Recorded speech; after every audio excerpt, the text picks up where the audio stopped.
Fanatics isn't just our name, it's who we are. Loyal, passionate fans dedicated to our favorite teams and to the sports we love. That's why we're honored to be able to offer fans the world's largest collection of official sports apparel and sports jerseys from all the leagues, teams, and players you love. We feature a wide selection of gear from every league, including NFL, MLB, NBA, NHL, and NCAA merchandise, which allows us to serve fans of football, baseball, hockey, basketball, lacrosse, soccer, golf, and everything else that gets your heart pumping. Go to fanatics.com by using the QR code on your screen right now to celebrate your teams.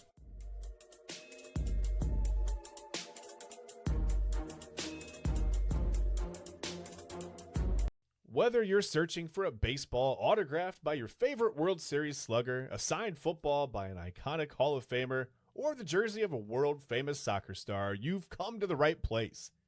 Here at sportsmemorabilia.com, the web's leading source of authentic sports memorabilia, you'll find more than 500,000 authentic products from nearly every professional sports league, team, and player. Not only will you find your next prized sports possession with ease thanks to superb customer service and tremendous site experience, but you'll have the satisfaction and peace of mind that every product listed comes complete with a certificate of authenticity and is fully backed by the sportsmemorabilia.com lifetime authenticity guarantee.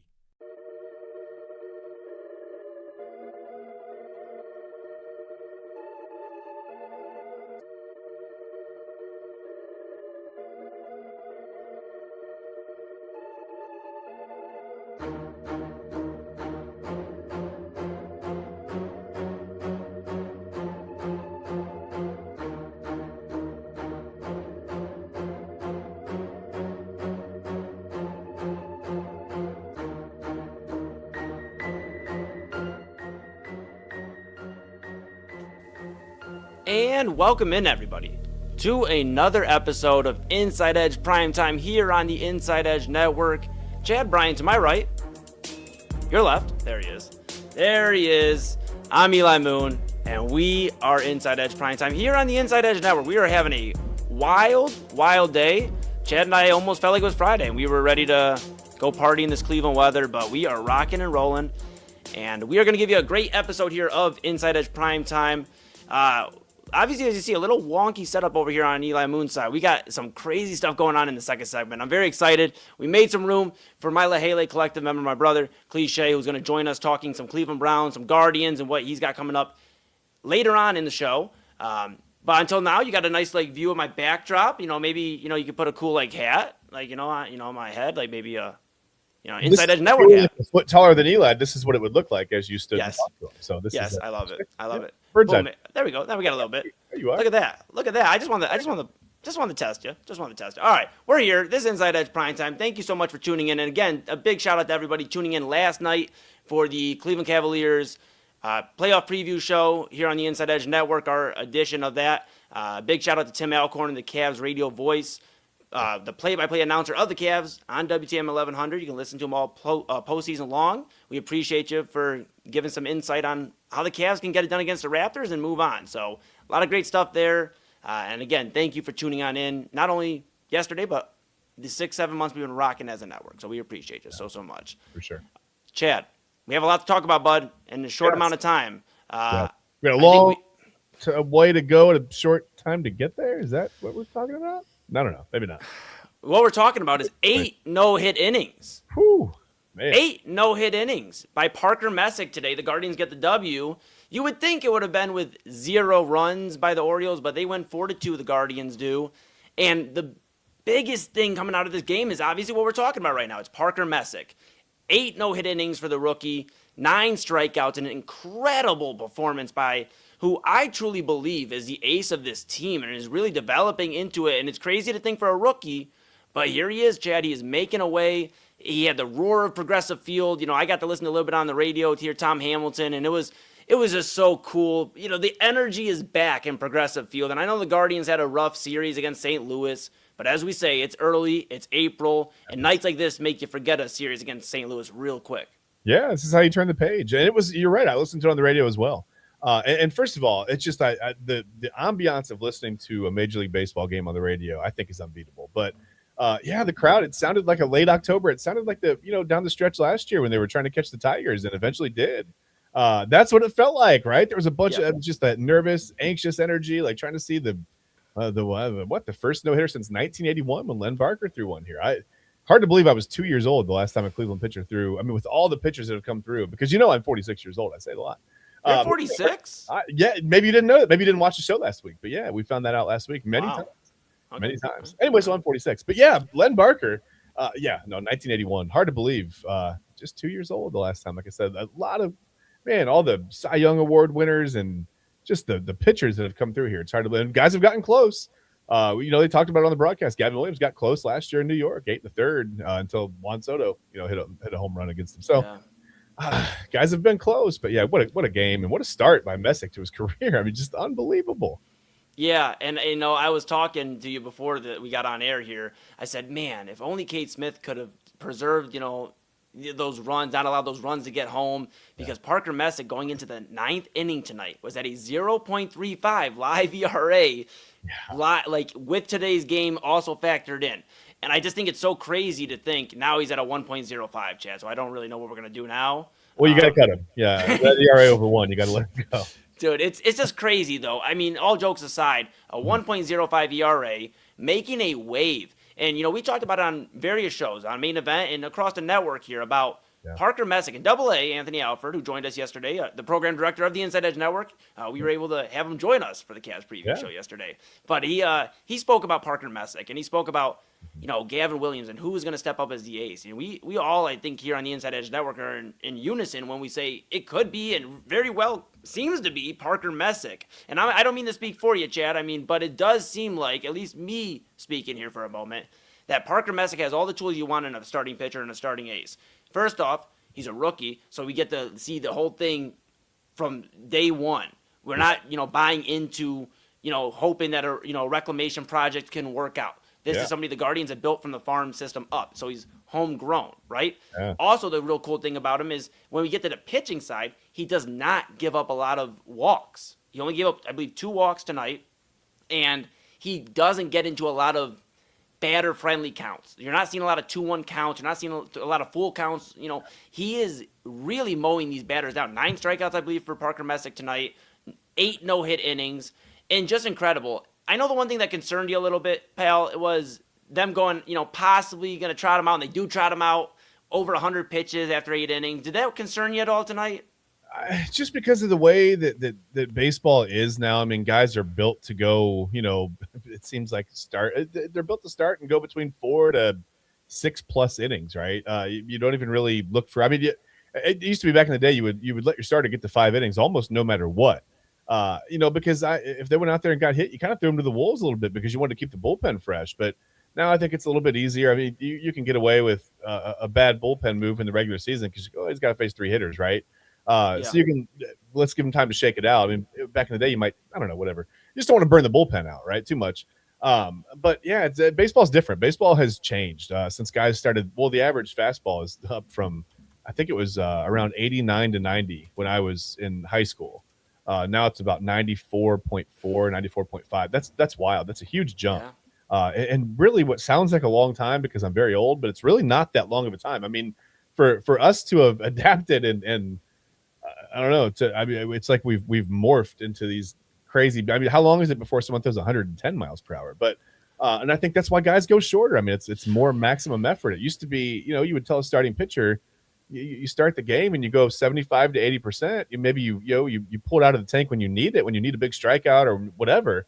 But now guys are max effort for 4 or 5 innings, and then boom, it's onto the bullpen, and the next guy's throwing 102, and it's just a different game. It's pretty wild. No wonder guys are hitting 240 and considering that successful. You know what I mean?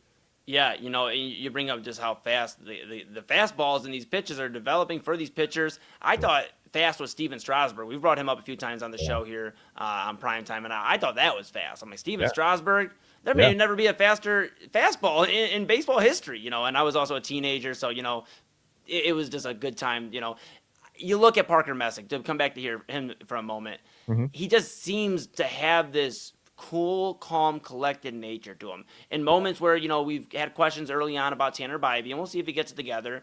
But in Gavin Williams, to a degree, he's looked a lot better this year. But seemingly you have those 1 or 2 starts where he takes a step back for a second. You haven't seen that with Messick. And I know it's still early in his career, and I get it. Yeah. The tape isn't all the way out on him yet. But there's just a vibe. You can sense a vibe when there's a guy that comes in. Here's a guy, to use your thing. Yeah. But to use your thing that you use from another guy. All right, so here's the thing. My So thing here's that the I thing. inadvertently borrowed. I didn't even mean to start. I don't know how that started, but whatever. I love it. Here's the thing. Parker Messick, you just get this vibe that he is going to elevate to the ace of this Guardians team. We talked about him, Cantillo, Joey Cantillo as well for the Guardians. The Guardians just breed pitchers. They've always done it. It feels like when I said earlier before the season started that we may not have the 2016 type of rotation, I might be wrong. I might be wrong. If Tanner Bybee figures out whatever's going on with his mechanics, I mean, this rotation is going to be really dangerous. And like I said, I texted you earlier, you still have Cal Steven down in Double-A. I mean, don't forget about Cal Steven, because one day Parker Messick, Joey Cantillo, and Cal Steven could be a nasty, really, really nasty 1-2-3 punch for this team. I mean, like really, really almost historically good if these guys continue to develop the way that, things happen, but it looks like they're on a track to become very, very special. Yeah, absolutely. No, I agree with you, pal. I want to ask you this too. Again, Guardians win tonight against the Orioles, 4-2. You would think after going up 4-0, and holding that lead for most of the game, the Guardians hitting pretty well offensively too. I mean, I think they finished with, I believe, 8 or 9 hits for the Guardians. You could fact check me there in a second, Chad. But the Guardians, they played really well offensively, and you would think, okay, this should be a 4-0 game. So when I pull up 4-2, it's kind of like, okay, what happened here? Are you concerned about Cade Smith, man? I mean, I know they had 2 guys on. I get it. Their earned runs go against Messick. But it just seems early on he's struggled. And I'm me personally, I know it's April, but if I do have one concern, even more so than the offense, because it seems like the offense is starting to kind of get it together now that Manzardo's turned the bat around a little bit more. You have Hoskins, who's hitting pretty well. You have DeLauder. You have some of these guys. But when you look at this bullpen, Hunter Gaddis, I know he's just got, I believe, brought back up off the IL, but you're relying a lot on Cade Smith, especially after all the Emmanuel Clase stuff and losing, even though it's a shame, now we have to talk about him in the light we do with all the, the pitch tipping and all that. You look at this with Cade Smith, it's big shoes to fill, first off, for what was being talked about as one of the greatest closers in Guardians history. And it seems like he's just kind of slow out the gates. Are you concerned?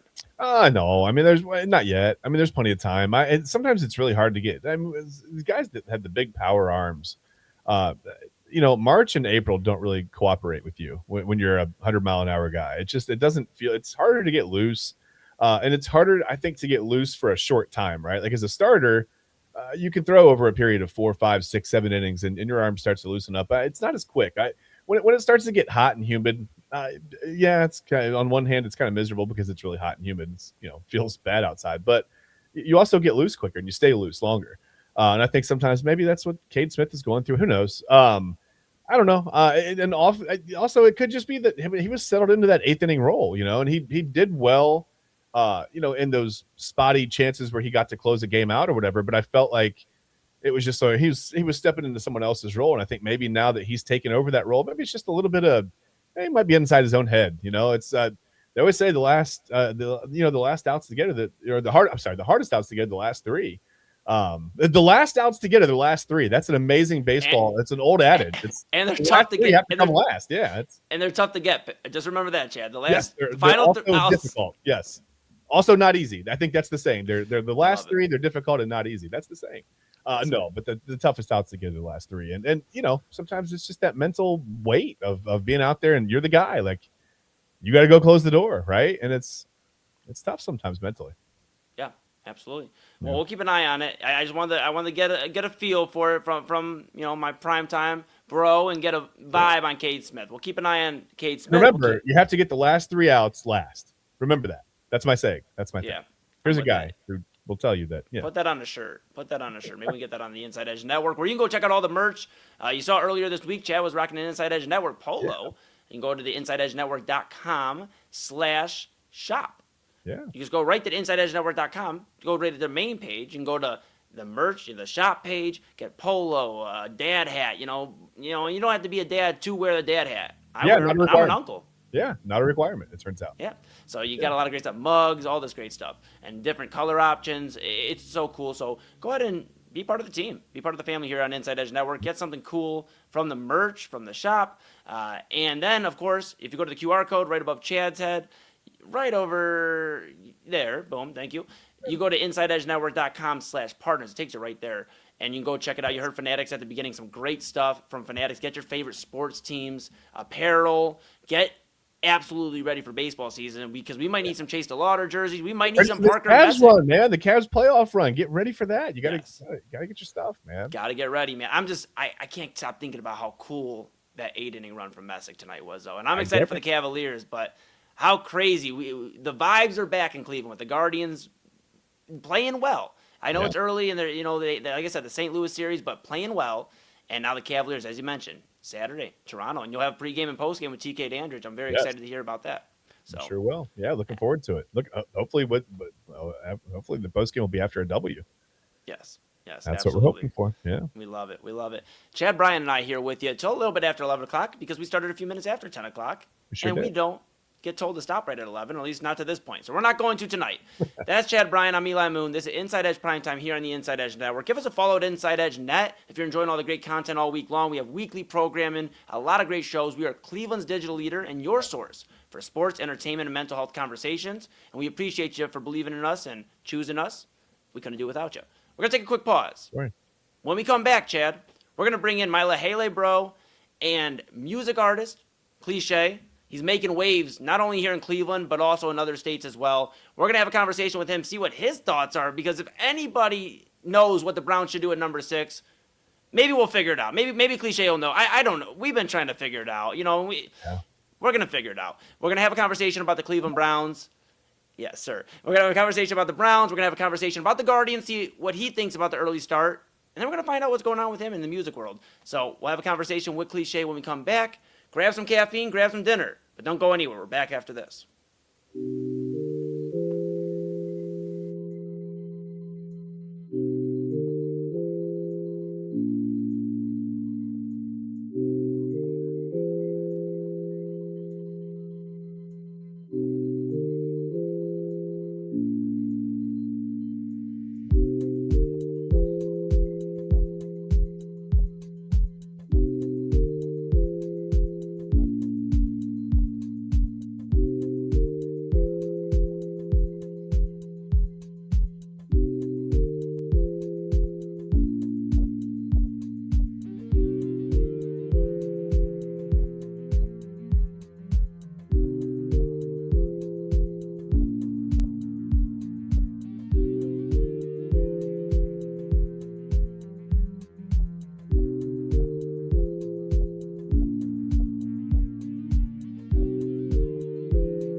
Mosser Moments Photography is a husband and wife wedding photography team based in Cleveland, owned and operated by Ryan and Hallie Mosser. For the past 10 years, they've captured more than 100 weddings across Northeast Ohio and beyond, always working together as a true two-person team. Their style centers on authentic, emotional storytelling, documenting the real moments between two people in love and creating images that feel natural, comfortable, and true to the couple. Rooted in Northern Ohio, but inspired by their travels, Ryan and Hallie bring a warm, personal approach to every wedding day. Their work blends experience, consistency, and a genuine passion for helping couples relive their best day through timeless photography. Learn more at MosserMomentsPhotography.com.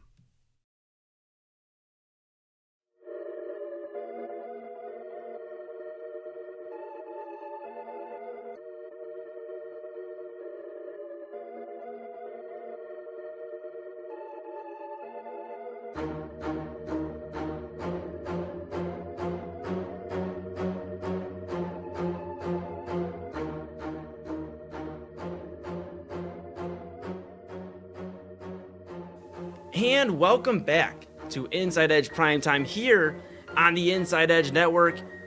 Chad Bryan to my right, your left. I am Eli Moon. And we have a special guest here with us. As soon as we get back to the screen, Chad, I know you're so excited that I got you prepped before the show. But yes, we have, of course, my CLEChay brother, collective member, music artist, CLEChay in the building. Boom. And I got to get it fixed. Chad, I told you we're going to have a little difficulty. Boom. CLEChay in the building. And we are rocking and rolling. CLEChay, for anybody not familiar, he is a hip-hop artist out of Cleveland. He has really been working the last 3 years show-wise with me, with CLEChay, but really been grinding longer than that. And he's made waves with the hip-hop and rap scene, and traveled with me to New York, traveled with me to Texas. And he's got a lot of good stuff going. I'm very excited about that. We try to get us both in the screen, but you know what? I'm gonna sit over here. I'm gonna be like the voice that you can hear, but you can't see me. You'll see me next segment. We're gonna talk to CLEChay though, Chad, and I know you got some questions for the guy. But I'm gonna start it off here and just ask you, CLEChay, how are you feeling about this Guardians team? Parker Messick, 8 no-hit innings tonight. This rotation is starting to give the vibes that they really could be a special rotation pitching wise, and the offense seems to be coming together. What have you thought so far about the Guardians' early start? And welcome in. Yes, sir. Thank you for having me. Honestly, with the Guardians, the pitching rotation has been a big surprise because I came into the year not too confident about our pitching situation. But now, it looks pretty promising. I never thought Bybee was a true ace, but I've always liked Gavin Williams, and I think the emergence of Parker Messick really, brings it all together, Yeah, Messick has been unbelievable, Eli and CLEChay. I mean, ridiculous so far. And he's a lefty, so we ain't got to see Logan Allen no more, thank God. Well, Eli, I don't know if I know Eli's off camera. It's creepy. Where's that voice coming from? We talked about his last start in spring training, man. Logan Allen I don't know what happened. I don't know if he was out there working on something or whatever was going on with Logan Allen in spring training, but it didn't go well, his last start of spring training. I think it was like 14 hits, 10 runs or something. It could have been worse. It was bad. Yeah, that sounds horrible. But we desperately needed a left-hander. Pretty good. So, Parker Messick seems to be that guy. For sure. Yeah, indeed. Yeah, and it feels like right now, CLEChay, that like the energy is back with the Guardians. And I've had a trouble myself, and I've been open on Primetime talking about having a tough time getting into this Guardians team because the lack of spending in the offseason, not winning a World Series and being there in 2016 and feeling like when is it all going to pay off? But I've told Chad, I'm going to trust the process this year. I'm going to just enjoy the journey. And we're in April. But do you feel like the energy, does this feel like a different Guardians team? Does this feel like a good vibe so far, like locker room wise? Because you can typically get a vibe on where a team's heading early on, at least off the locker room vibes, I feel. Well, I feel like any time that the leader of the clubhouse is Jose Ramirez, the vibes are always up. He's a guy that's just going to always have the team trying, and he's never going to allow players just go out there and just, earn a check. So I think that's like a big thing about having Jose Ramirez here is like he he will take a team like a mediocre team and be able to make the playoffs with it because he demands excellence out of his guys. Yeah. Yeah. Yeah. Absolutely. And Chad, I know one thing that we've been talking a lot, and we talked about it before the break, was the bullpen. CLEChay, are you curious? And Chad tried to ease me, down before the last segment. Or he was like, "Look, dude, K. Smith, he's gonna be all right. Is he gonna be all right? Is K. Smith gonna be all right?" I like Cade Smith. He might not be a closer, but I think he's a good relief pitcher. Yeah. Maybe he's an eighth inning guy. He was very good in the eighth inning role, so yeah, and that's okay. Yeah. Maybe that's not his role. So let me ask you this: if he's not the closer, who do you find to replace Emmanuel CLEChay? Because I mean, CLEChay did it better than a lot of other people for a couple of really strong seasons. And I mean, if Cade Smith is not going to be the guy, you got to find somebody to go nail it down in the ninth, right? I mean, especially because they don't score a ton of runs. I mean, they don't hit a lot right now, so they're going to have a lot of close games. I mean, obviously, a save's going to have to be 3 runs or less anyway, but there's going to be a lot of 2-1s, 1-0s with this pitching staff. Who do you find to go nail it down now? I mean, who's going to be that guy? Yeah, I mean, honestly, it's who do we got pitching the eighth inning now? I haven't been watching much this year. Who do we got? What are our other main bullpen guys? Who do you think could take would be another guy? It's hard to say right now. I mean, I think you just kind of have to tinker and toy with it a little bit to put some guys out there, and you got to let guys go more than one or two. It's really going to be about whether or not you feel like it's going to, I guess, mentally affect Cade Smith to pull him out of that role and try some other guys out in it. But yeah, I mean, you're going to have to put guys out there in a 2-0, 1-0, 2-1 game and see what you've got. I mean, it's really hard to say, but this is how bullpens are built, right? You got to, it's trial by fire. So it's hard to say right now. Yeah, I mean, back to the Emmanuel CLEChay thing. I just think we were spoiled with Emmanuel CLEChay, so I think it's kind of hard to expect somebody to come in and be that level of a closer. So I feel like that's part of the problem with Cade Smith is we were expecting. He was very promising. Like, honestly, I thought he was better than CLEChay when he was coming out of the eighth inning. Like, that was like the last couple of years. I was like looking at him like, I'm like, this guy could be better than CLEChay. I was willing to move off of CLEChay at the trade deadline last year because of Cade Smith. So I still believe in Cade Smith, but he might not be his role. Yeah, and now we know. I think we know Major League Baseball wouldn't have let that CLEChay trade go through now. So, right, yeah, Another name to keep an eye on too, fellas, I think is Hunter Gaddis. We talked about him before the break. Yeah. Hunter Gaddis could get some more run getting back from the injured list. I think he could be a guy, just because he stepped up in that 7th, 8th inning role after Cade Smith was promoted to closer. So maybe another guy. Plus, he's got a mean beard, Chad, and I know we appreciate a mean beard over here on Primetime. Absolutely. Even if there's a bunch of gray in it, that's okay. That's all right. Yeah. So we'll have a competition, CLEChay. We're gonna Chad Bryan versus Hunter Gaddis and the beard. Yeah, you're working on it too. I know. Hey, Gaddis, that's the guy I was thinking of. I couldn't, but Gaddis maybe a guy we could try at closer. He's definitely a good relief pitcher. So, but yeah, I like Hunter Gaddis too. That's a good mention for sure. Absolutely. I mean, they've got a couple big guys down there in that bullpen that throw pretty hard. I mean, I'd say anytime you get a guy that's 6'6", 6'7", 6'8" out there, whatever, they got a couple tall guys in the bullpen. Toss them out there, man. I mean, first of all, you got the leverage. You got the release point is like way closer than, a guy that's 5'11", 6 foot or whatever. I don't know. Try him out. Who knows? You're probably stuck right now. You probably got to let it ride out a little bit more with Smith, like you said, because you don't want to mess his confidence up. Yeah. But, getting pulled out of that role is tough. And then to try to go back in, man, you feel like you're under the microscope. That's a tough one. You got to be for sure that he's not, Yeah. I agree. And when we talk about for sure, and I know Chad's got some questions for you, CLEChay, when we were about to bring up the Cleveland Browns, are we for sure that they're staying at number 6? What should the Browns do with that 6th overall draft pick? Because, look, obviously we're bros. We talk about the Cleveland Browns, and you've done a ton of mock drafts. What do you think they should do at 6? What would, if you were the GM of the Cleveland Browns, what would you do? Well, if Carnell Tate is there, for this team, he's a no-brainer. I'm a little scared because we've been too analytical in the past. I'm hoping that kind of goes by the wayside with DePodesta not being in the building no more. So I'm hoping that they just stick at 6 this year because we desperately need wide receiver help.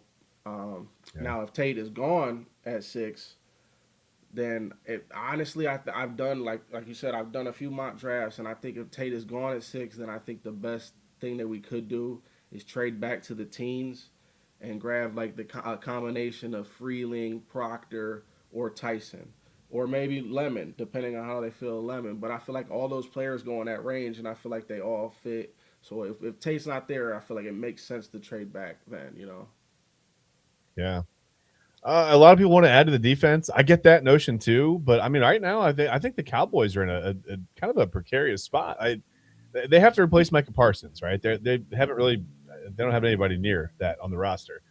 They also they may have to replace a safety now. They've got Marquise Bell in a little bit of trouble. It's, I don't know what's going to go on with that or whatever. So they may be, I don't know, I don't know, I want to say lured them in, but the Browns might be able to coax them to give up the 12 and the 20 for the number 6. And I don't think, I mean, that's not, to me, that's not trading back out of the first round or like getting into the early second round. Like, if you can acquire 3 first-round picks, 12, 20, and 24 aren't bad in this draft. If you don't love a guy that's there at 6 or you don't think it's going to be a needle mover, then, yeah, I mean, I would trade with the Cowboys if they're willing to offer the 12 and the 20 for the, I would do that in a second. But who knows? It's the Browns. They could – I have no idea. I mean, they could trade it all for Kirk Cousins tomorrow. I mean, who knows? Like, I just – Right. They could do anything that would surprise me. No, not at all. Nothing would surprise me anymore. That's the thing. I tell you all the time, like, I really don't even know. Like, some franchises, you can see what they're going to do. Like, I think the Cardinals and I think Tennessee you may see them go wide receiver. So maybe that's where Carnell Tate goes. Maybe he's off the board before and the Browns scramble a little bit, but at least they'll have a couple of picks there. But really at that point, anything could happen and nothing would surprise me. And I think a lot of those options, I don't think would make me very happy. So I'm just kind of like crossing my fingers, hoping for the best next week, man. That's where I'm at right now. Yeah. I mean, I just hope that if Tate falls to 6 and we don't pick him, that'll probably be the only scenario that I'm very disappointed in because I can see trade back making sense. But if Tate's out there, it's just like I like the Cowboys trade back though too because in that range of players, like that it makes a lot of sense because a lot of the players that fit well with our team that are on the board are expected to go within that range. So I think the 12 and 20, and then we add 24. We might, and then you could maybe trade back from 24. They may do that just because of financial, like trying to pay 3 first-round draft picks might be a little bit tough. So they may move off that 24 and try to get back early into the second round. You can still get a really, really good player there. But right. If they get their 2 guys at 12 and 20, which I don't necessarily know if I trust them, man. You watch Andrew Berry, and it's like sometimes it's like throwing a dart at the dartboard, and we just pick the guy, right? And sometimes it works, sometimes it doesn't. But he's got to have a better draft this year than last year. Right? A couple good picks. With Carson Schlesinger was great, right? Mason Graham is doing a nice job. Some people are disappointed because where he was taken, that he wasn't more of an impact guy, but I think he is the guy that let Carson Schlesinger kind of roam free and make all those plays and become the defensive rookie of the year. So that's really what you want from your defensive tackles in a defense where you have Myles Garrett. You don't need him to get in there and disrupt a whole lot. You want him to be good against the run and just eat up a couple blocks so the linebackers can play. But I don't know. I just like I said, I guess to get back, my short answer is who knows with the Browns. I just hope for the best because you really don't know. Nobody knows. We've seen it all. We've seen Justin Gilbert, we've seen Johnny Manziel, we've seen Brandon Webb. You never know. Yeah, and I don't think one good draft class constitutes being able to trust Andrew Berry. No. I think he's still like, it's kind of like the chick that you accept back in your life and, she's doing good at first. It's like, okay, yeah, but you got to show me more, The pattern is there. Yeah, I get it.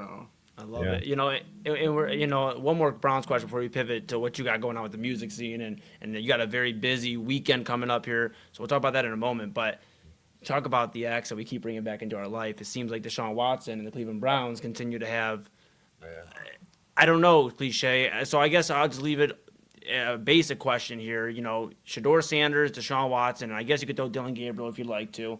Who's the starting quarterback for the Cleveland Browns week 1? Who are you saying? Who do you think? Not who do you think, and who would you put as the starting quarterback? Because those might be 2 different questions. Yeah. I mean, I think they'll give Watson a shot. But I mean, I think if Shedeur isn't a starter, then it doesn't look good on Shedeur because he should be able to go out there and win the job. I feel like they're trying to give Shedeur the shot to win the job. So if he isn't the starter week 1, I would lose a little bit of confidence in Shador because I would think that would mean that Deshaun Watson was playing better in camp because I think Todd Monk is one of them guys that he's not going to listen to. He's going to play the best guy. He's not going to. He's going to play who's ever better. So we hope so. We don't want him listening to the Haslams. Let me ask you a quick question about Shador. If Shador isn't named the starter week 1, are you ready to move on from him, or would you want to give him more time to develop under Monken, just learning a second offense in his second season, or is that it? Is that the development point for you? It's like if he can't be named the starter, then I'm kind of ready to move on from him. Well, I wanted to draft Shador number 2 last year. I was on the draft Shador train. So I'll say, I mean, honestly, it depends on the weapons we put around him this year. If we go full on in the draft and trying to get, and just go all offense, and he still isn't able to succeed, then maybe that changes the goal, changes it a little bit. Yeah. But other than that, unless we just go crazy and we it's clearly his doing, he would have to clearly be making the same mistakes he would have to look like how he looked against the Ravens the first time, really for me to not give him another shot, unless, say he gets hurt or and then we end up winning 2 games, then you got to draft a quarterback Yeah, maybe. Yeah. Let me ask you one quick. I know we got to get on the music stuff, but I wanted to ask you one quick question. I've been thinking about this since we talked about having you on. You're a Cleveland guy through and through, man. Cleveland sports, right? I mean, you've been there ever since the Guardians were the Indians, the Browns, the Cavs. Just really quickly, try to tell which championship would mean more to you. Another Cavs championship. They start the playoffs on Saturday. A Guardians World Series win, first one since 1948. None of us. I'm pretty old, but I still haven't seen. I wasn't alive for that. Or the Browns to get to the Super Bowl, finally, to get there, right? And win a Super Bowl. Which one would mean more to you, just personally? It has to be the Browns. Okay. I just got that fiery passion about, I love the Cavs. Yeah. I love the Guardians. Yeah. But, I won't get in arguments with opposing rivalries like I will with the Browns and the Steelers fans and Ravens fans. I'll actually get into it with people over like that, and I'm not willing to do that with the Guardians or the Cavs. So that's as far as it goes to me. That's how I would judge that. Yeah. Okay. All right. I've been wanting to ask you that, man. That's what I've been looking forward to. It's got to be the Browns. I mean, okay. All right. And second, it would have to be the Guardians because the Cavs already got one. Right? Yeah, they have one in the last. I don't know how it's been 10 years, but they have one in the last 10 years. So, yeah, it feels like we're a little bit pacified by that. Although we're tired of losing in the second round. We just had a good team for so long. I know we only got one, but it's my whole life the Cavs have been a good team. Except for a couple years stretch when LeBron went to Miami. But but that automatic finals trip was nice for 4 years. That was great. Yeah, 4 straight finals. We had a lot of winning, with basketball in Cleveland. Yeah, you take it for granted. Absolutely. We did. And if you're just not tuning in, we're here with music artist and CLEChay collective member CLEChay. This voice you hear is Eli Moon. I'm off the screen so we can make sure we feature my bro because you'll see me next segment.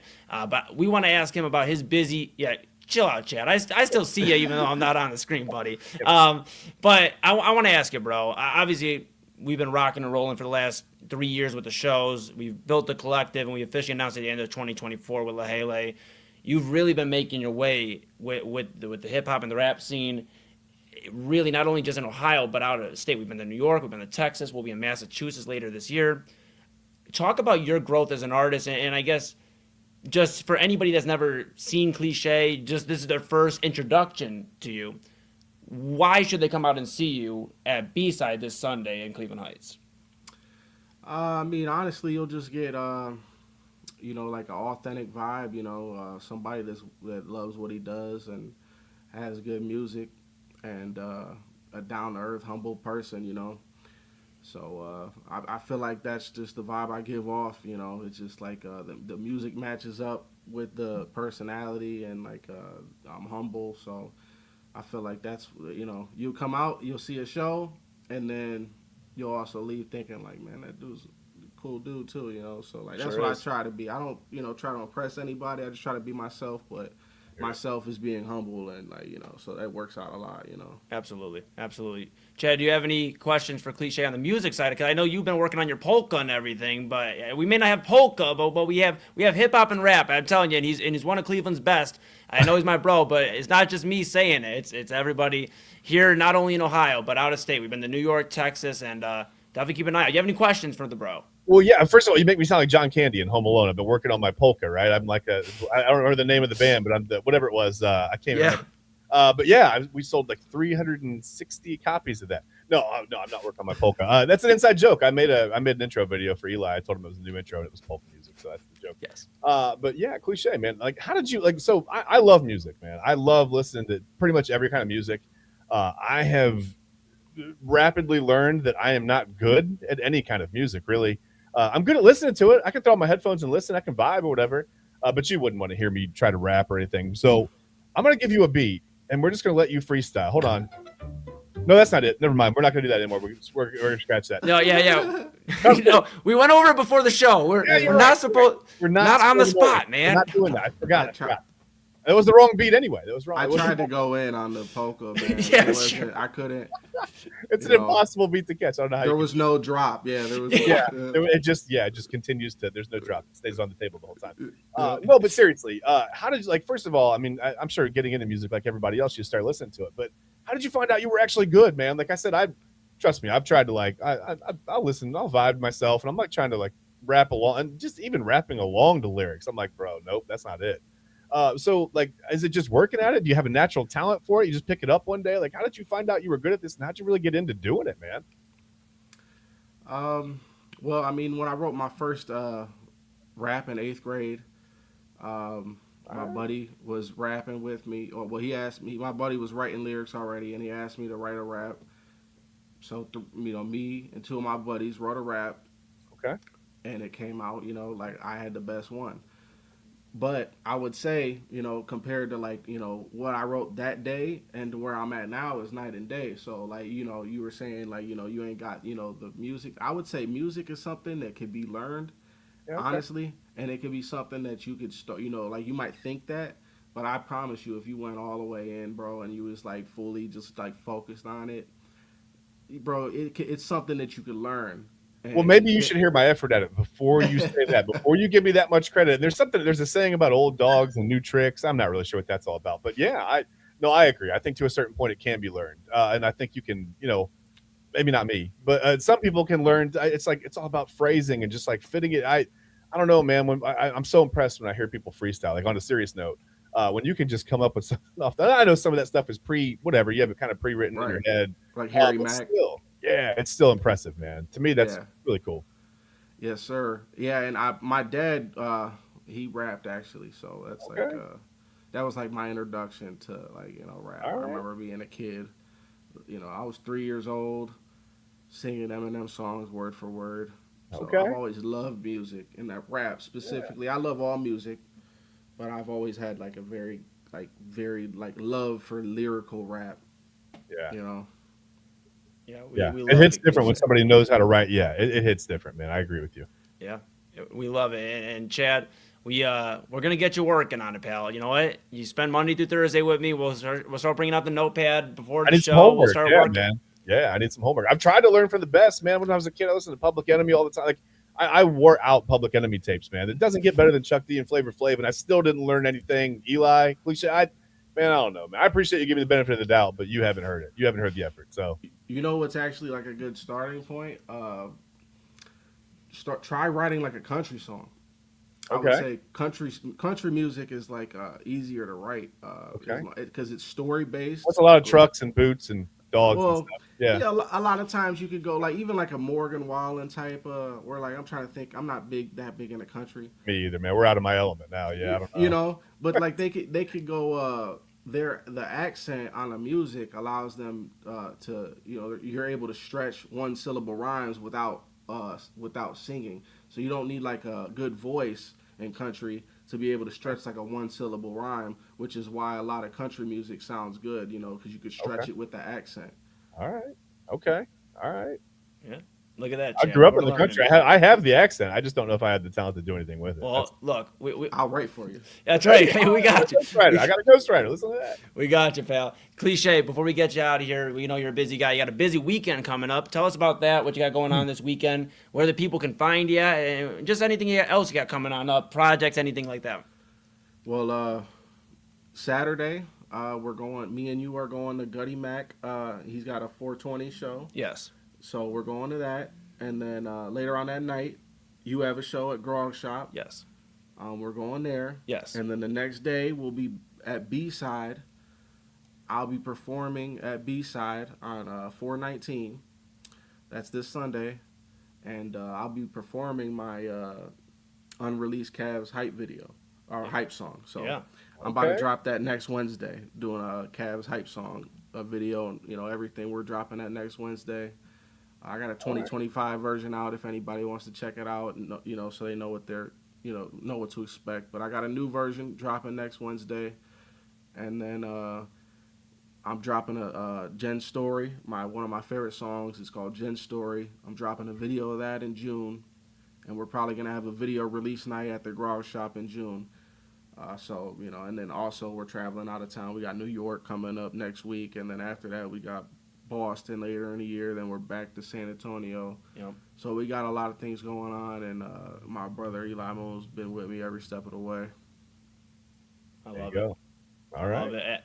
And where can the people find you, CLEChay? If they want to go tap in, get a hold of your music, really, just reach out to you, where can they get a hold of you? I made this easy.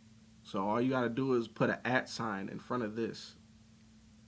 CLEChay, but you got to put the @ sign in front That's of it. right. And it's on Instagram, on Twitter or X, and on Facebook, Shane Davis. CHAYNEDAVIS. So if you want to check him, I'm on all streaming platforms at CLEChay. I released the EP last year, but we got plenty more music coming out. So we got stuff on the way, But CLEChay, if you want to stay tuned and be hip to it.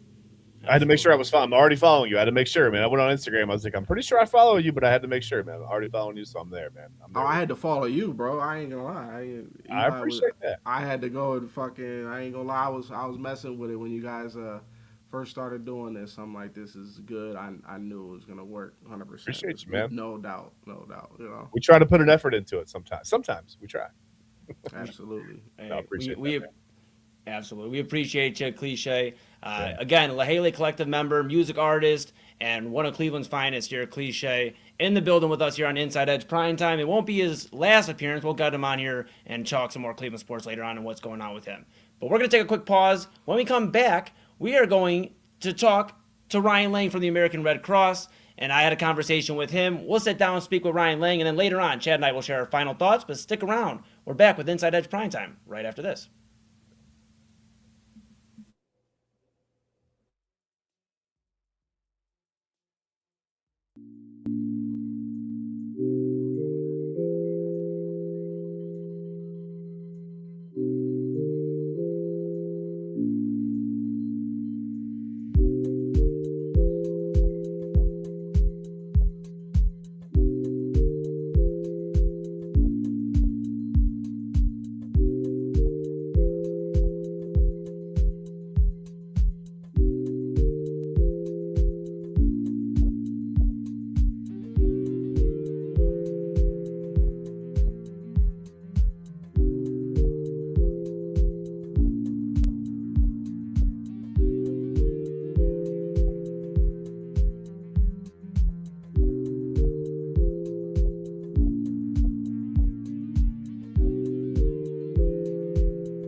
Hey, I got something to show you guys. Take a look.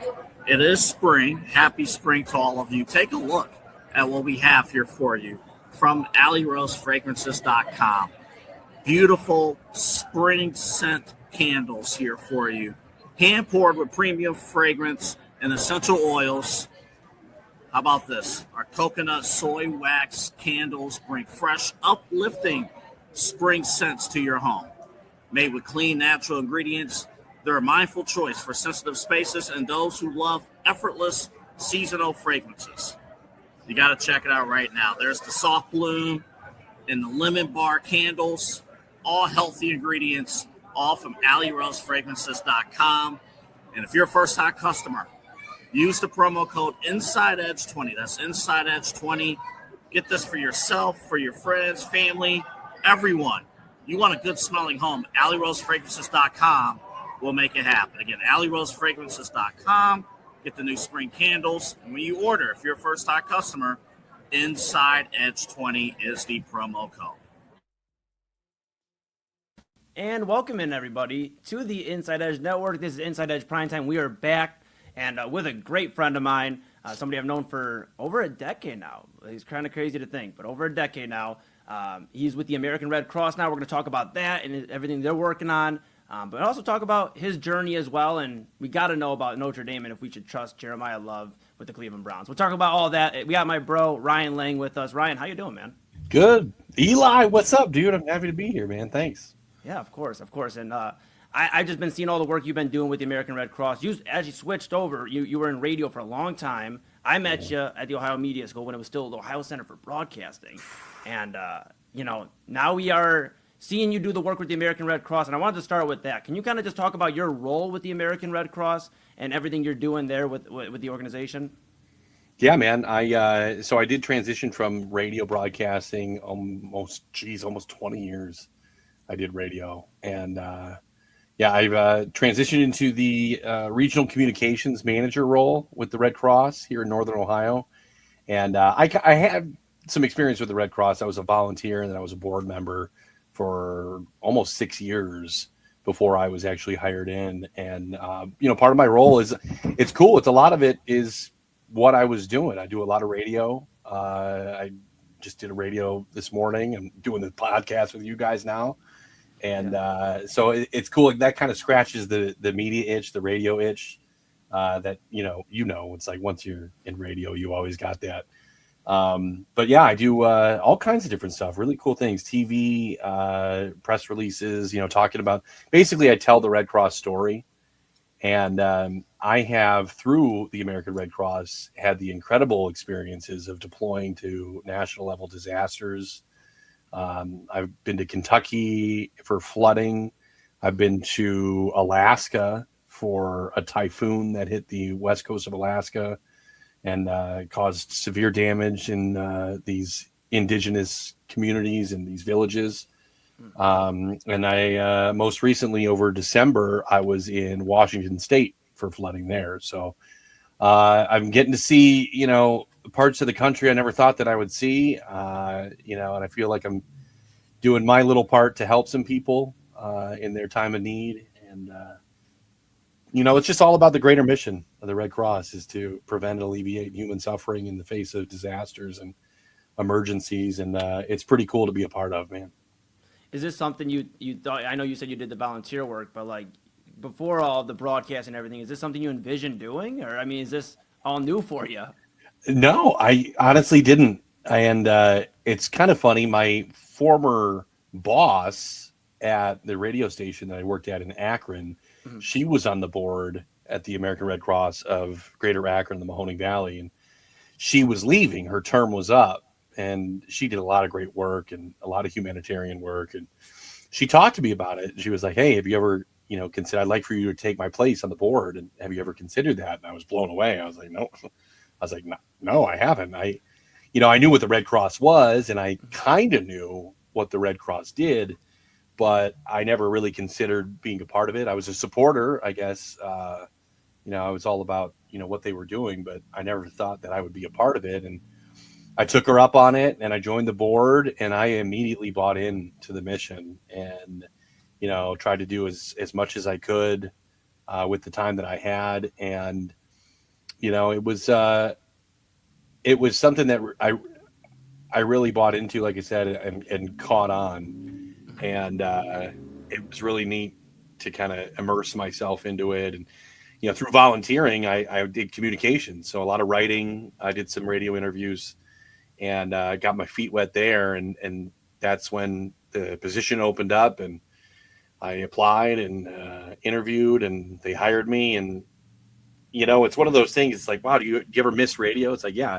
of course I miss radio. I did it for a very long time. And I had a lot of great friends and people that I consider family in radio, but I don't regret leaving radio to go to the Red Cross. I feel like I'm doing something that's a lot bigger than myself, which is pretty cool and feels pretty good.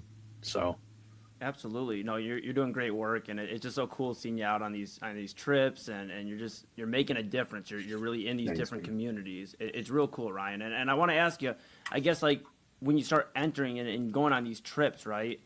For somebody that hasn't gone on these trips, like what is one of the eye-opening things? Obviously, you're heading to typically something that is a disaster. You need to cause change for a good way and impact. But what's like some of the eye-opening things or challenges on these trips?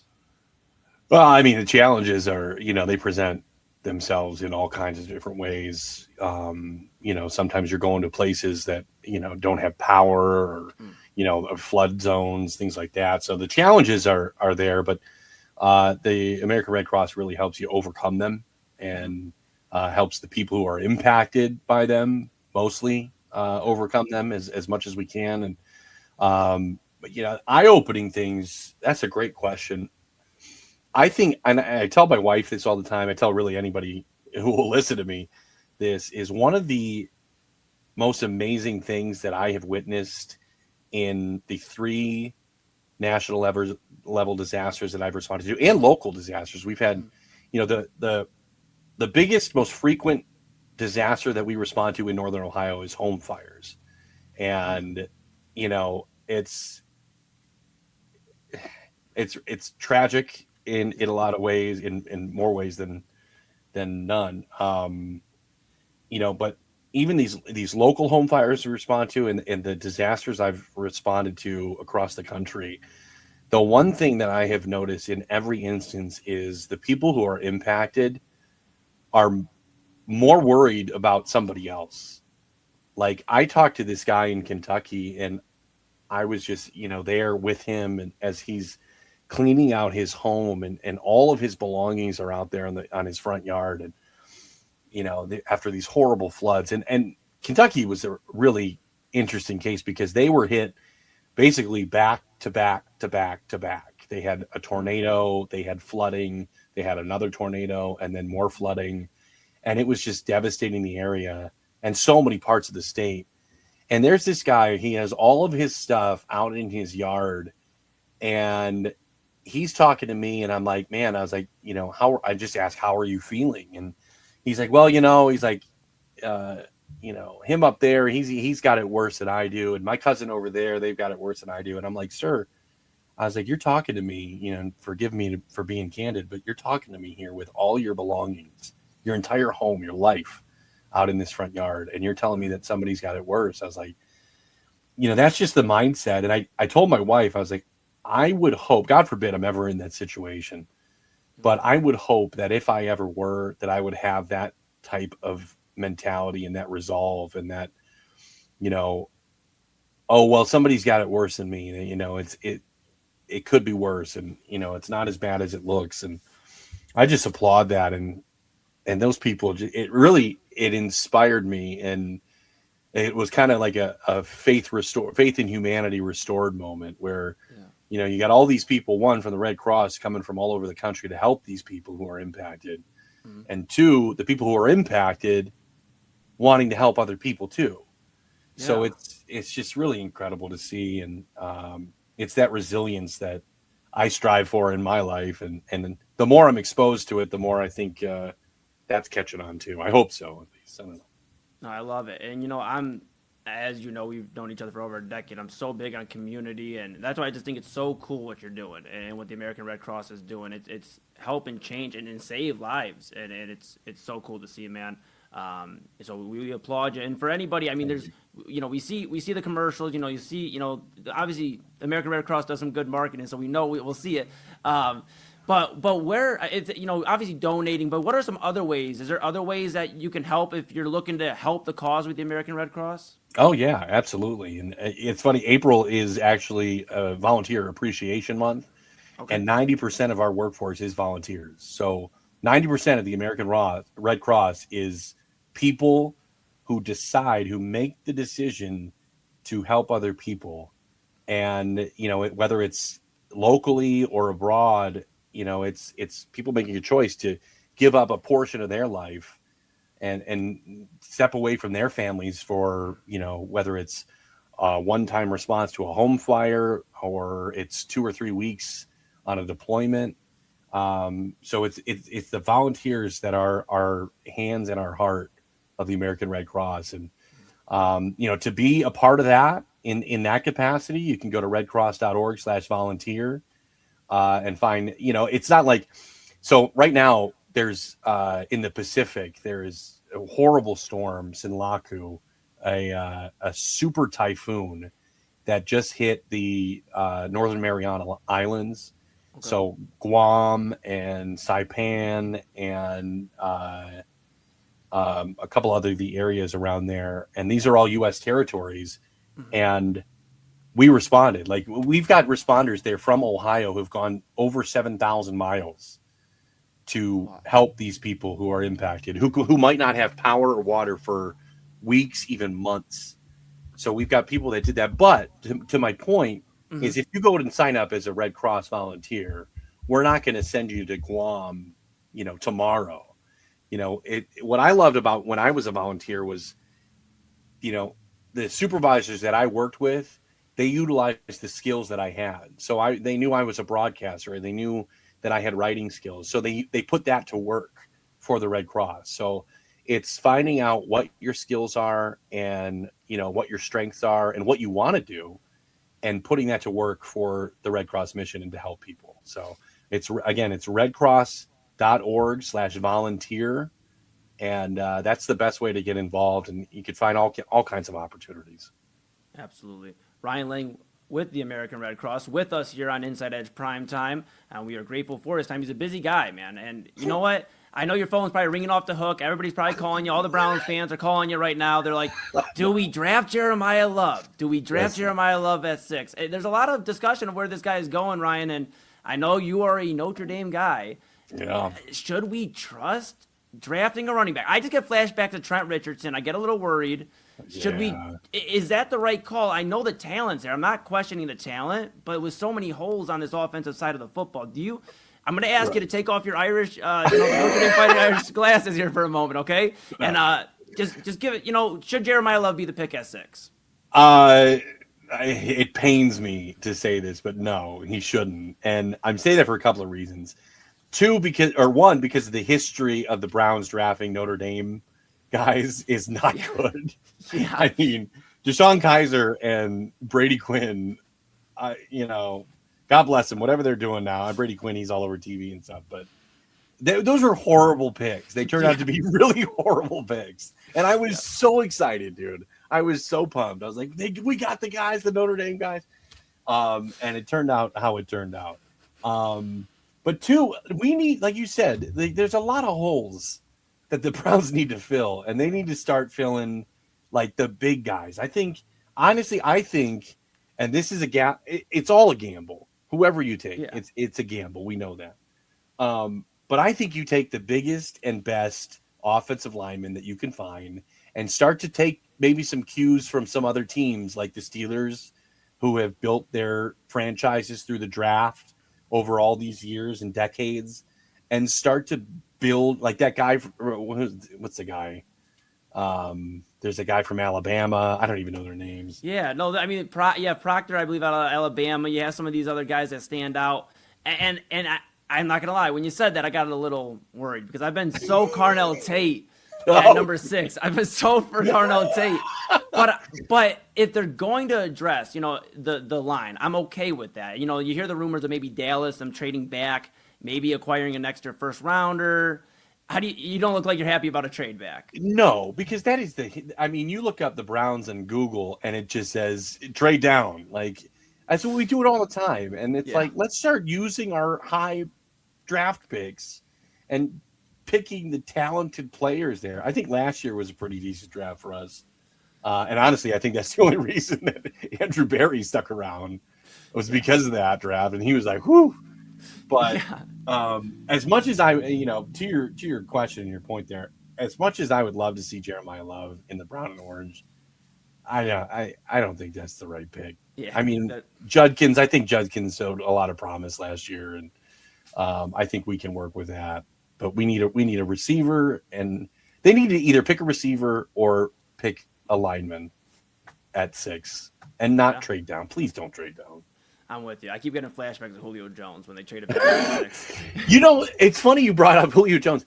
During that draft, when we traded down, it was like the Browns trade down, and then Atlanta picks Julio Jones. And there was literally, in the next commercial break, was Julio Jones in like a Gatorade commercial. I was like, yeah. I was like, well, this can't be good, dude. I was like, this cannot be good. This guy's gonna go on to a Hall of Fame career, and right. he did. So it was wild, man. It's crazy. It's crazy. It's like if the Browns, if there's a way to screw it up, the Browns will find a way to screw it up. But it's I have hope, though. I have hope, and I sometimes I really do hope that we build something here and have something here, and because there are good people around the organization, and that I think that are there that want to win, and I think we need to focus on those people, and that needs to be the mindset going forward. So I'll say it until the day I can't get up anymore. I will say go Browns. That's right. So let's do it. I love it. I have one more question here for your Browns related before I let you go. Yeah. Todd Monken, he's the coach right now. New stadium. We don't know when it's going to be officially ready to be played in. But my question to you to end is this. Is Todd Monken going to be the head coach of the Cleveland Browns when they're playing in the Dome? Oh, man. On the spot. He might retire. I mean, the dude's he's 60, pushing retirement age. So who knows? I'm gonna say hopefully yes, because I think that's another thing too. All of the carousel of coaches that have come through here and quarterbacks and everything else. It's like, even if they're not the right choice, just stick with it. Because maybe, I don't know. Just don't change. Just stop changing everything. Yeah, and don't trade out a number 6. You heard Ryan Lang, all right? Yeah, you heard it here first. You heard him. All right, Ryan, is there, if people want to get a hold of you or get any more information on American Red Cross, is there a good way to reach you or the American Red Cross or anything like that before we get out? Oh, yeah. You know what? I'll plug the socials, man. At NOH Red Cross on Instagram. We're doing some great stuff there. And the American Red Cross for Northern Ohio on Facebook. And man, just follow along and see what we're doing, because there are a ton of good people. And I'm talking about the volunteers here and the people I work with too. But the volunteers really make us what we are, and there are so many great volunteers that we are so grateful for in Northern Ohio that every day they wake up and they think about how they can make people feel better, and that's a really cool thing. So. Yeah, follow us on Instagram, NOH Red Cross, on Facebook, American Red Cross in Northern Ohio. And like you said, if you ever want to check it out, it's redcross.org/NOH. That's our local website. So /NOH there. Love it. Ryan Lang of the American Red Cross, and a great friend of mine, somebody you definitely want rocking with you in this life game we call here.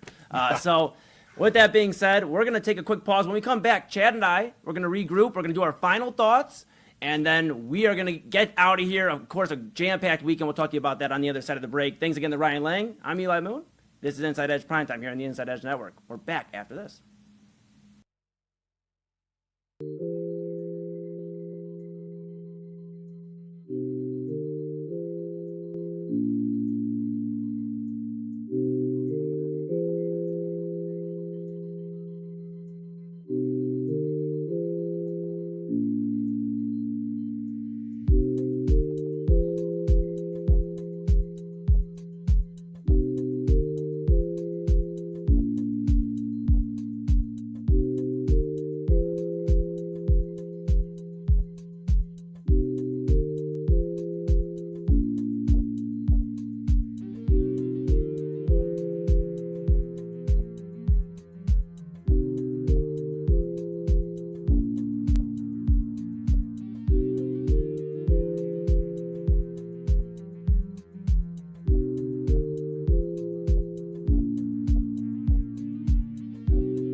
Clean energy, bold flavors, no jitters. See why people won't shut up about Dubby. Clean energy, no jitters or crash. Helps you lock in and focus. Over 15 absolute fire flavors to choose from.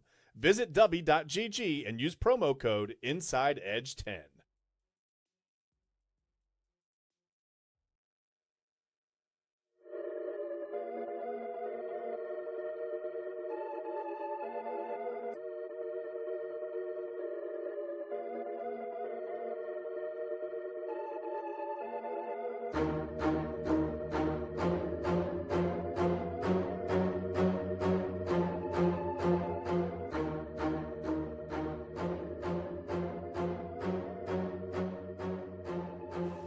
And welcome back to Inside Edge Primetime here on the Inside Edge Network. Chad Bryan is over there somewhere. Hold on. He's over to my right. And of course, that would be your left. And I'm Eli Moon. We've had a heck of a show, Chad. My goodness, guy. What a heck of our Thursday, our Friday here on Inside Edge Primetime, back here on the Inside Edge Network.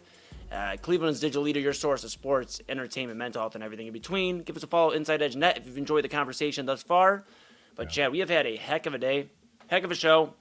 I want to give a shout-out again to my Chèile brother, music artist CLEChay. Yeah. Make sure you go out to B-Side at Cleveland Heights, which is right there with Grog Shop and B-Side. You have B-Side right there in Cleveland Heights. Go out and see him perform. It's going to be an awesome, awesome show. And then, of course, he mentioned Saturday I opened for Greaves at Grog Shop, and I'm doing a very, very cool set. I'm going to be honest, Chad, this is probably one of my – I've done a lot of shows. This is probably one of my most excited set – I guess the most excited I am for a set in a long, long time. All right. It's going to be something so cool. The city's really never seen something like this, and I'm excited to have that brought to the Grog Shop. So that'll be Saturday. Make sure you get there. Doors are at 7:30. Show is at 8:30. I'll probably be the first one on, so make sure you rock and roll with us, and CLEChay will be there. So we appreciate CLEChay, and, of course, we appreciate American Red Cross, Ryan Lang. We really appreciate my guy as well, just shedding some light. I mean, here's the thing, folks. We're a sports show. I get it. We talk primarily sports, but Chad and I are also human beings, and we do other, we care for human beings. I think that's one thing me and him share in terms of empathetic nature towards people. And it was just very good to hear from Ryan Lang and what the American Red Cross is doing to help in these disasters. And Ryan's always been a great friend of mine. He's really supported me over the last decade. So to have him here on the show and just sharing what he's doing to make a difference was super, super cool. Yeah, he said a lot of stuff, and some of the Brown stuff stuck is funny. Like if the Browns have a chance to screw something up, they will. But yeah, I'm always a fan of someone who will sacrifice or risk everything to help others, and just that unselfish nature is that goes a long way, man. So that was really, really cool to hear about some of the behind the scenes stuff and just what he's into and what they're into. Definitely doing fighting the good fight. Yeah, absolutely, pal. Absolutely. And we've had a heck of a week. We have been busy, and we are busy all weekend long here in the Inside Edge Network. We're blessed to be busy, and we appreciate that we can get the opportunity to bring you all this programming, which you'll see this weekend. You have Friday. That's tomorrow morning. And, yes, it'll be tomorrow morning. It's 11:34. We're not going the midnight run tonight, but we will have Side Hustle Wrestling Podcast tomorrow. That'll be Friday morning, tomorrow morning.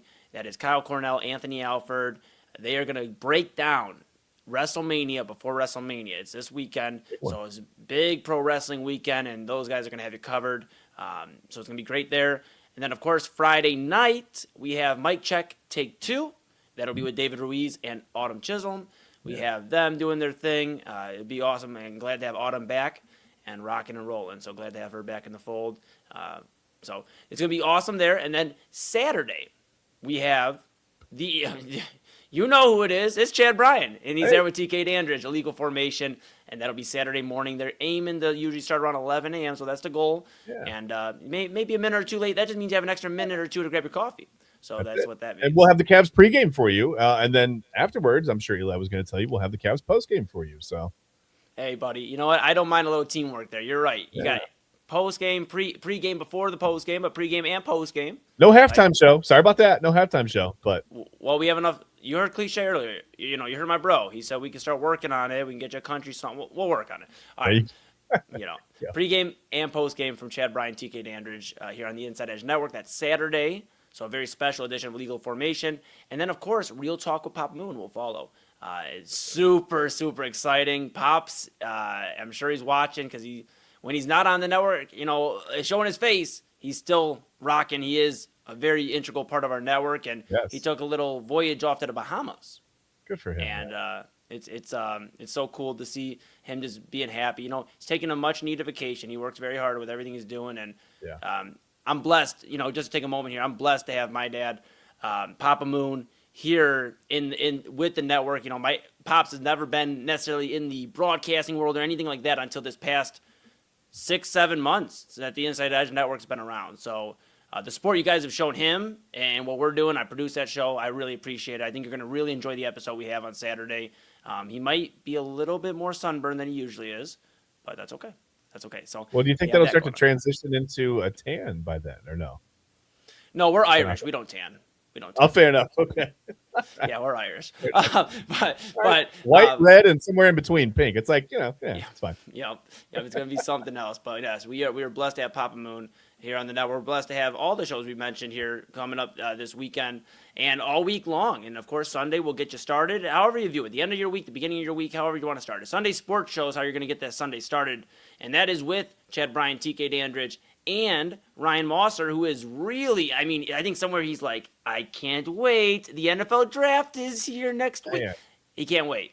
I thought about texting him today, Eli, and asking him for their draft special. If just an if, big if he and David wanted me to come on, and every time a pick was in, I could come on and go do do do do and do the little jingle. So it's up in the air. I put it out. Can you yodel it? What's that? Can you yodel it? I can try. I don't see. There are no limitations, right? We can do what we think.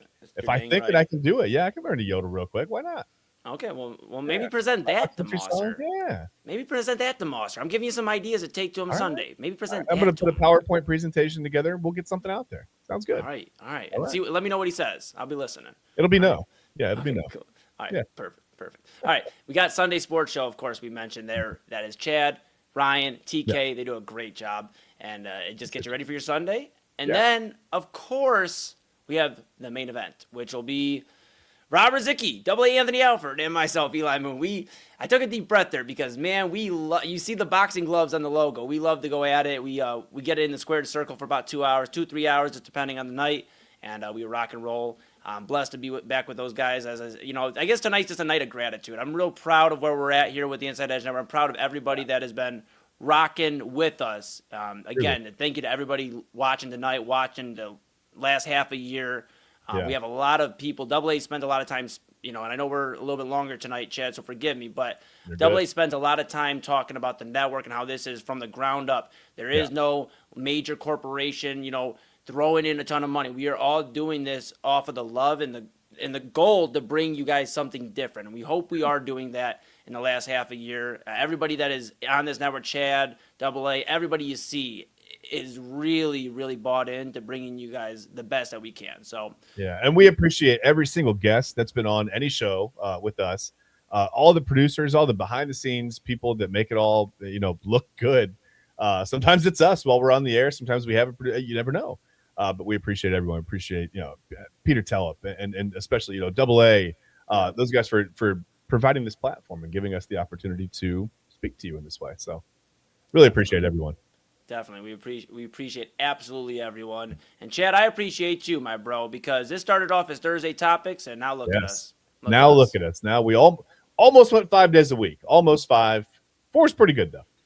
Yeah, sure is, pal. Sure is. You know what? And I think we both deserve to get some rest and gear up for the weekend. Yes. So with that being said, typically we would give our final thoughts. I think we've given you guys quite a bit of final thoughts. Chad, do you have any final remarks for the people out there? Why don't you go first? I have a way. I was thinking of some stuff. I actually wrote something. I never write. I typed something out during the break, during the interview. I was just thinking about when we had CLEChay. I was thinking like the way that music and Cleveland sports kind of go together. Yeah. I had a thing. I ran with it real quick, and I wanted to write it down because I didn't want to lose it.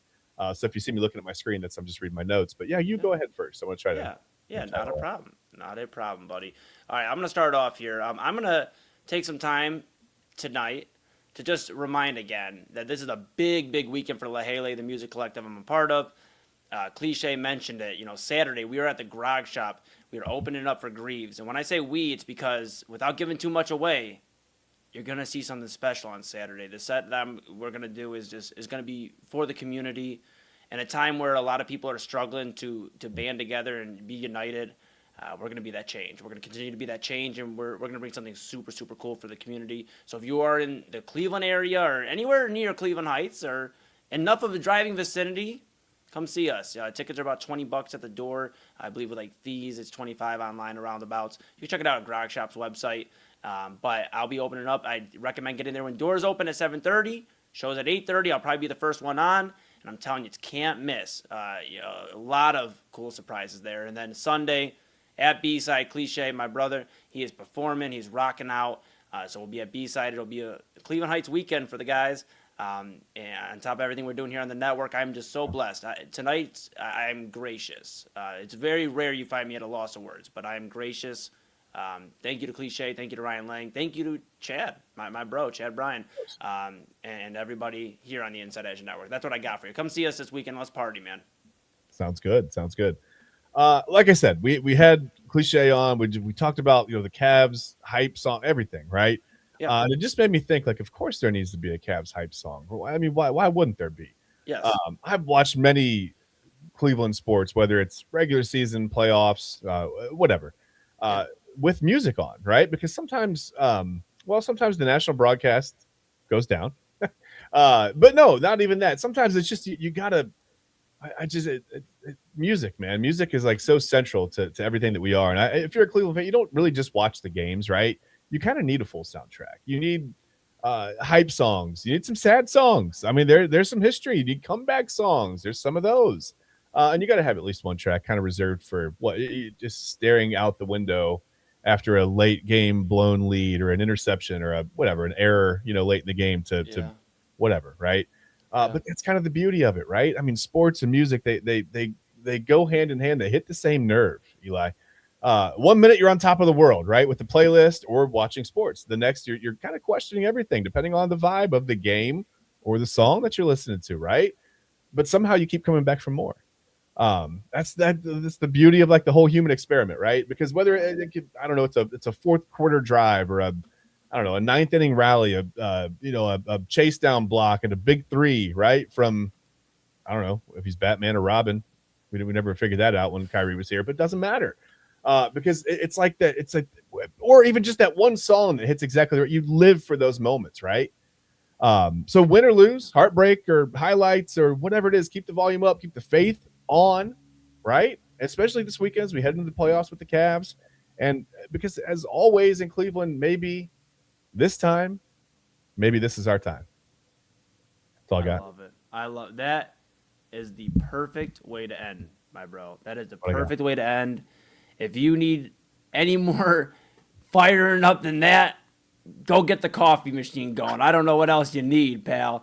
Chad Bryan getting you ready. Again, a big thank you to CLEChay, Ryan Lang for joining us tonight. Big thank you to all of you out there for staying locked in with us. We appreciate you. We'll be back with Inside Edge Primetime Monday. Again, Monday through Thursday, 10 to 11 p.m. Eastern Time.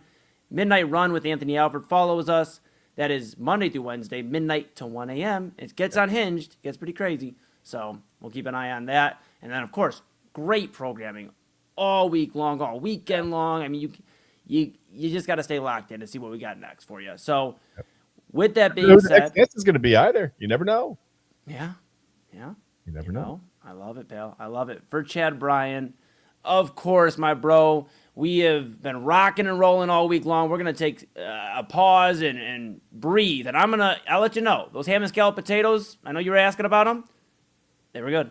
I was trying to live vicariously through you, man. That was I had melted scalloped potatoes last night, actually. Melted cheese. The herbs were there. Shout out my sister Maddie. She threw down. And then shout out my cousin next door for looking out tonight. We had some great steak. We were doing well. Papa Moon, though, when you're back, you're up next. Let's see what you got cooking. For Chad Bryan, I'm Eli Hoon. This is Inside Edge Primetime here on the Inside Edge Network. We will see you guys on Monday. Stay locked in here all weekend long. See you then.